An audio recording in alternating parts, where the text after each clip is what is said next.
Allez. Moi, c'est David Alexandre Chanel. Je suis le cofondateur de Theories et d'Augmenta. Mon métier à moi, c'est un mélange entre artiste, ingénieur, entrepreneur. Donc c'est vraiment ces trois composantes qui font mon métier. J'étais directeur créatif de Theories pendant 10 ans. Et là, maintenant, je m'occupe plus d'Augmenta, qui est une boîte qui crée et vend une technologie.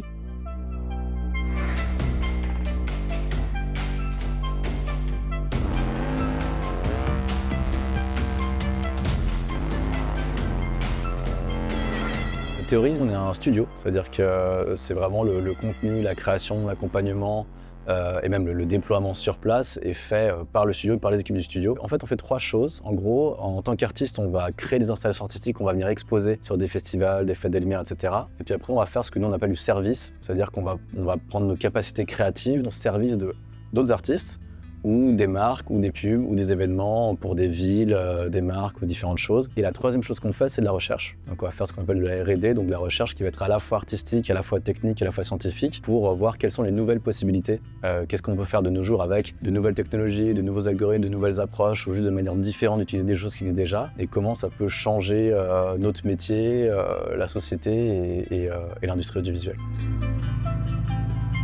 Alors Augmenta, ça a commencé il y a à peu près 8 ans. Et en fait, c'était besoin du studio Theories dans les débuts. Donc c'était vraiment, la première fois, c'était vraiment, il y a des danseurs sur scène, on a envie que ça bouge avec eux. En termes de technologie, comment ça marche? En gros, c'est donc comme du vidéomapping. Donc dans le vidéomapping, on met un vidéoprojecteur.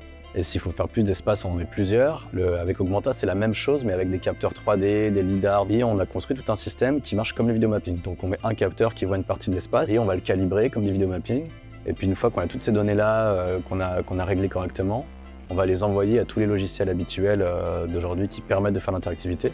Pour nous, c'est hyper important qu'on puisse aider des studios ou des intégrateurs audiovisuels à travailler comme d'habitude, mais à rajouter une compétence en plus et pas à changer toute leur manière de faire, à dire non, maintenant on fait tout avec nos outils, etc. Pour nous, c'est très important de venir s'insérer correctement avec les métiers en place, les manières de travailler et les logiciels actuels.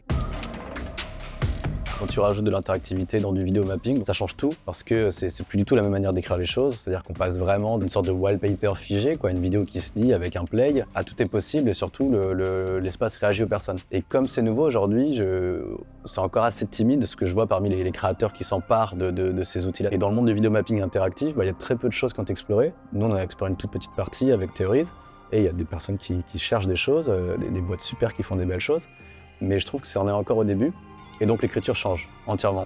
Et il faut tester, explorer et comprendre que l'interactive design, c'est tout un métier. Dans le jeu vidéo, on est très bon là-dedans. Par exemple, le monde du vidéomapping interactif aurait tout intérêt à s'inspirer et à picorer les bonnes idées du monde du jeu vidéo parce que je pense que c'est par là qu'on fera des belles choses.